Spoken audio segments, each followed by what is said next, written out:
आलू जब बना था तो मिट्टी में पड़ा था, कोई उसकी तरफ देखता भी नहीं था। लेकिन गुरुदेव ने क्या किया है, माताएं क्या करती हैं, आलू को जल से धोकर छिलका हटाकर टुकड़े बनाकर और उसमें मिर्च मसाला तेल देकर ऐसी सुंदर आग में तपाकर साग बना देती हैं कि अब हर कोई मांग करता हमें भी मिले, हमें भी मिले, हमें भी मिले।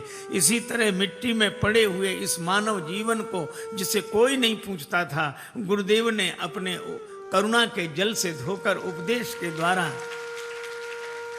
ज्ञान भक्ति का मिर्च मसाला देखकर तपस्या की बटलोई में ऐसा तपा दिया, साग बना दिया कि अब हर कोई मांग करता है हमें भी मिले, हमें भी मिले, हमें भी मिले। ये गुरुदेव की कृपा है, लेकिन जन्म देना भगवान की कृपा है। यह हारमोनियम बाजार में मिल जाएगा, पर बजाने की कला हारमोनियम के साथ नहीं मिलती।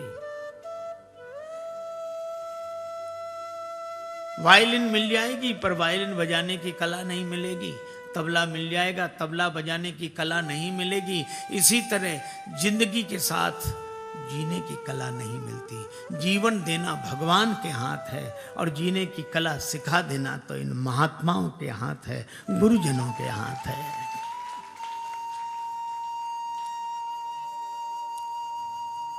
तबले को सुर में मिलाना हो, वायलिन को सुर में मिलाना हो, तो तबले की ठोका पीटी होती कि नहीं, हथौड़ी रखते हैं मिलाने वाले,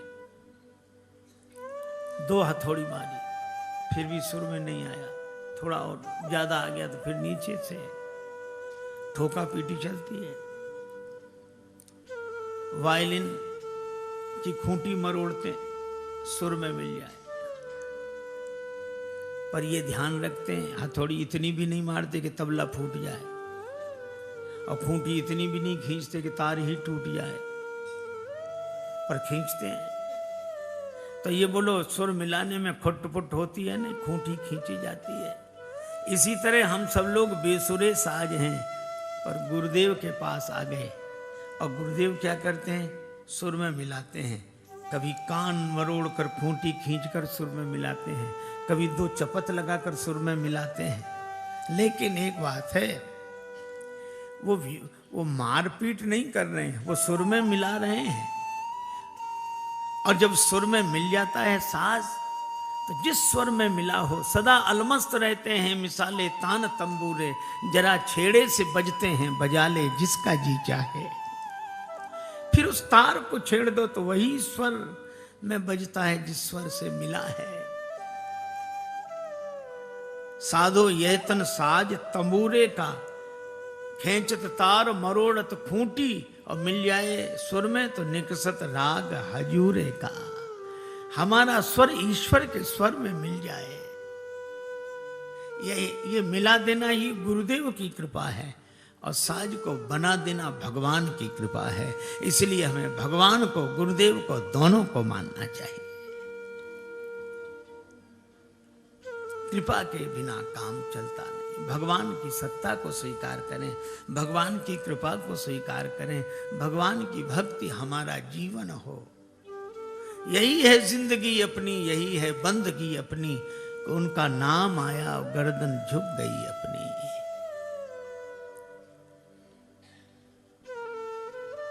कितना अद्भुत। बिहार सांवले सरकार का मेरे दिल को कभी गोकुल कभी बरसाना बना देता है। और प्रेम प्याले जो पिए भर के वो अपनी जाने, बिंदु को तो बिंदु ही मस्ताना बना देता है। ध्यान घनश्याम का दीवाना बना देता है, वागे दुनिया को भी वीराना बना देता है। ये रस झरने लगे। विश्वामित्र जी हार गए। हार भी अच्छी अगर हरि की याद आ जाए। विश्वामित्र जी हार गए, लेकिन हारते ही उन्हें हरि याद आ गए। हरि बिनु मरहि न निश्चर पापी। मुझे भगवान की शरण में जाना चाहिए, पर उन भगवान शरण में जाऊं जिनका जन्म अयोध्या में हुआ, महाराज दशरथ के पुत्र बने हैं। उनके कुलगुरु वशिष्ठ जी से तो मेरा जिंदगी भर का झगड़ा है, मैं नहीं जाऊं। ऐसे व्यक्ति के द्वारा राष्ट्र का कल्याण नहीं होता जो अपने क्षुद्र अहम से ऊपर न उठ सके। विश्वामित्र जी ने कहा कि झगड़ा होगा, पर यहां तो मैं भगवान को पाने जा रहा हूं। आश्रम से चले श्री अवध पधारे, मन में सोचते जा रहे हैं इस बहाने जाऊंगा आंसू बहाने के लिए, प्रभु की दी हुई जिंदगी में प्रभु को पाने के लिए। जा कहूंगा आपने घर में मुझे बुलवा लिया, मैं वन में भजन कर रहा था आपका, आपने घर में बुला लिया, तो चिंता मत करो, आपने मेरा वन छुड़ा दिया, मैं आपका घर छुड़ा दूंगा, वन में ले जाऊंगा। किंतु मैं आया तुम्हें वन में बुलाने के लिए, पर भगवान आपने अगर यज्ञ की रक्षा करके मेरा वन बसा दिया तो मैं वचन देता हूं कि मैं आपका घर बसा दूंगा। यज्ञ पूर्ण जब हुआ तो भाग्य दशरथ के खुले, किंतु आया यज्ञ में पूर्ण कराने के लिए। और दो मिल जाए राम लक्ष्मण प्राप्त कर, जग से कहूंगा गर्व से आ जमाने जोर मेरा आज माने के लिए। और जिनकी कृपा में मुक्ति है, जिनकी कृपा में भक्ति है और कोप में मुक्ति छिपी, राजेश रघुवर आए हैं बिगड़ी बनाने के लिए। यही विधि करत बहुविधि करत मनोरथ, जात लाग नहीं बार, करी मज्जन सरयू जल गए भूप दरबार।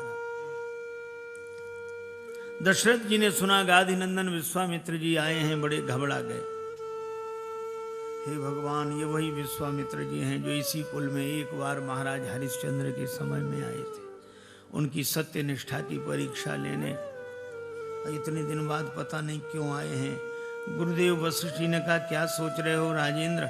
महाराज दशरथ ने कहा गुरुदेव मैं यह सोच रहा हूँ कि आपने ठीक नहीं किया। क्या ठीक नहीं किया? श्री राम जी का नाम रामचंद्र रख दिया है, और ये चंद्र शब्द हमारे कुल के लिए अच्छा नहीं है। इस कुल में जब हरिश्चंद्र हुए तो विश्वामित्र जी आए, अब श्री रामचंद्र हुए हैं तो विश्वामित्र जी आए। वशिष्ठ जी खूब हंसे, डरो मत, अब आ ही गए हैं तो साधु ते होए न कारज हानि। दशरथ जी गए, द्वार जाकर प्रणाम किया, बंदी अपने विद्वत जनों ने स्वस्ति वाचन किया। महाराज दशरथ बोले दिन आज को धन्य महामुनि राज कृपालुता कीनी सुभायन की, रसना के भांति बखान करे जो दशाचित चौगने चायन की, तब तेज भरी तू अमूर्ति बिंदु महौषधि है जगतायन की, अवधेश की भूमि पवित्र भई जब डारी दई रज पायन की। बुलाया, अपने सिंहासन पर बिठाया और भोजन कराया। अब विश्वामित्र जी सोच रहे हैं कि अद्भुत ढंग से हमें भगवान की प्राप्ति हो रही है। पहले तो सुनते थे कि महल छोड़कर राजा वन में जाते हैं किसी महात्मा के पास भगवान को पाने के लिए, भोजन छोड़कर फलाहार करते हैं। राजमहल में बैठे हुए राजा की आसन छोड़कर कुशासन पर बैठते हैं। यहाँ तो भगवान को पाने के लिए वन से घर में बुलाया गया और विरक्त संत को गृहस्थ के पास भेजा और कुशासन छोड़कर राज्य सिंहासन पर बिठाया और फलाहार छोड़कर भोजन कराया। विश्वामित्र जी मन में सोचने लगे कि प्रभु समझ में नहीं आता कि आप कैसे मिलते हो।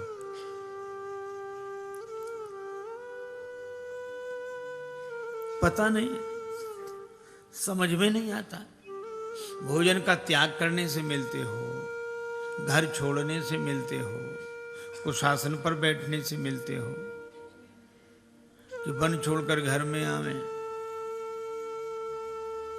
विरक्त होकर गृहस्थ से मांगे भगवान को, फलाहार छोड़कर भोजन करें। ये सोच ही रहे विश्वामित्र जी। तभी विश्वामित्र जी को प्रसन्न जानकर पुनि चरणन मेले सुत चारे, और राम जी को देखा तो राम देख मुनि देह विसारी।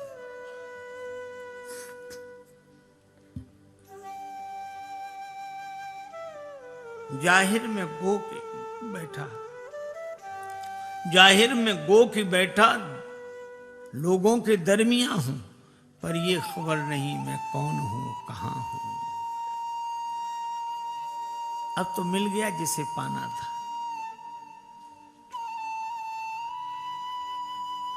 डूब गए भगवान के छवि समुद्र में, अपलक दृष्टि से देख रहे हैं। दशरथ जी को लगा हमारे लाल जी को इतने गौर से क्यों देख रहे हैं, पता नहीं नजर न लग जाए, पर मना कैसे करें। तो तुरंत हाथ जोड़कर बोले, कई कारण आगमन तुम्हारा, आपके आगमन का प्रयोजन। विश्वामित्र जी ने इधर ध्यान दिया, राजन मेरे आने का प्रयोजन जानकर पूरा करोगे? महाराज आपके कहने में देर होगी, हमारे करने में देर नहीं होगी। तो सुनो अयोध्या नरेश, तुमसे यही हमें आशा थी। किसी ने कहा लक्ष्मण जी कैसे राम जी के संग गए? विश्वामित्र जी ने लक्ष्मण जी का नाम तो लिया नहीं है, अनुज तो भरत जी भी हैं। एक महात्मा बोले कारण कुछ भी रहा हो, पर अच्छा रहा राम जी के संग भरत जी नहीं गए। जनकपुर में आए थे परशुराम जी, राम जी परशुराम जी के हाथ जोड़ते तो भरत जी और दंडवत करते, वो मामला सुलझने वाला नहीं था। अच्छा तो ठीक, लेकिन गए कैसे? राम जी आगे, भरत जी पीछे, लक्ष्मण जी पीछे, शत्रुघ्न जी पीछे, चारों भाई क्रमशः आ रहे हैं। पहले राम जी ने गुरुदेव के चरणों में प्रणाम किया, गुरु जी की आज्ञा पाकर आशीर्वाद पाकर दाईं ओर बैठ गए। पीछे भरत जी ने गुरु जी का आशीर्वाद पाया और वे बाईं ओर बैठ गए। उनके पीछे लक्ष्मण जी गुरु जी का आशीर्वाद पाकर राम जी के पास बैठ गए, और पीछे शत्रुघ्न जी भी गुरु जी का आशीर्वाद पाकर भरत जी के पास बैठ गए। और दो इधर। गुरु जी बोले इधर वाली जोड़ी नहीं, इधर वाली, अनुज समेत देहु रघुनाथा। दशरथ जी ने सुना तो कांप गए, आंखों से आंसू, तन कांपने लगा। ज्ञानी वर ध्यानी वर महामान्य मानी, वर सोच के सयानी, बुद्धि काढ़िए कलाम को, नाही ना निकारी हो जो अंश रघुवंशन को, हुक्म ना टारी हो गुलाम बिनु दाम के। गुलाम बिनु दाम को बिंदु कवि बारी तट बाग बनवास लीजे, बिंदु कवि बारी तट बाग बनवास लीजे। सकल सुपास लीजे आप ही के काम को, ग्राम लीजे ठाम लीजे धन और धाम लीजे, काल लीजे चाम पे न नाम लीजे राम को। राम देत नहीं बनई गुसाई। विश्वामित्र जी ने कहा, क्या कहा, राम जी को नहीं दोगे? मैंने ये कब कहा? मैं कह रहा हूं देते नहीं बनता। नहीं देना और देते नहीं बनता, दोनों वाक्यों में अंतर है। किसी पड़ोसी के घर विवाह, एक नौकर की जरूरत, आप अपने नौकर को भेज देते हैं कि यहाँ काम कराओ। पर कोई मेहमान आया हो और पड़ोसी कहे एक आदमी की जरूरत, तो मेहमान को तो कोई नहीं भेजेगा, क्योंकि मेहमान को आपने पाया नहीं, वह तो कृपा करके आया है। तो जो कृपा करके आया उसको दान देने का अधिकार हमें कहाँ? भगवान को हमने पाया नहीं है, यह तो कृपा करके आए हैं। भई प्रगट कृपाला दीन दयाला। बात उलझ गई, इनके बदले में कुछ और मांग लो। अच्छा, विश्वामित्र जी का परीक्षा लेने का पुराना स्वभाव, आज भी वही स्वभाव। राम जी के बदले में क्या दे सकते हो? मांगो भूमि धैनु धन कोसा। भूमि धैनु धन सब दो दो अक्षर के। ये राम लक्ष्मण को दो, ये दो को दो, ये ऐसा बुद्धि में बैठ गया कि जो शब्द बोलते हैं वो दो ही दो अक्षर के। भूमि धैनु धन कोश, बस इतने चाहते हो राम जी को? दशरथ जी ने रोकर कहा, देह प्राण ते प्रिय कछु नाहि, सो मुनि देव निमिष एक माही। प्राण भी दे सकता हूं, पर प्राण प्यारे राम को नहीं। विश्वामित्र जी प्रसन्न हुए कि हम सोच रहे थे कि बाबा जी हम बने और भगवान इन्हें मिल गए। क्यों मिल गए? आज मैं समझ गया, राम ही केवल प्रेम प्यारा। लेकिन बात बिगड़ न जाए, इसलिए ऊपर से क्रोध करते हुए बोले, बड़ी समस्या हो गई। गुरु वशिष्ठ जी ने समझाया, राजन वह दिन याद करो, तुम्हारे कोई पुत्र नहीं था, 4 पुत्र कैसे मिले? आपने श्रृंगी ऋषि को बुलाकर पुत्रेष्टि यज्ञ कराया। तो जिस यज्ञ के कारण तुम्हें 4 बेटे मिले हैं, आज उसी यज्ञ पर संकट आया है। तो यज्ञ की रक्षा के लिए 2 बेटे भी नहीं भेजोगे? महाराज कैसे दूं? राम जी तो ट्रस्ट की संपत्ति है, और ट्रस्ट की संपत्ति को एक व्यक्ति कैसे दान करे? ट्रस्ट की, हाँ, कौन कौन ट्रस्टी है? मुनि, धन, जन, सर्वस्व, शिव प्राणा। मुनियों के धन, भक्तों के सर्वस्व, शिव जी के प्राण। और दशरथ जी बोले हमारे पुत्र में अकेला कैसे दान कर दूं? वशिष्ठ जी बोले ये बात तो सही है, संपत्ति का दान तो एक ट्रस्टी नहीं कर सकता, पर अपना पद तो छोड़ सकता है। अपना पद छोड़ दो।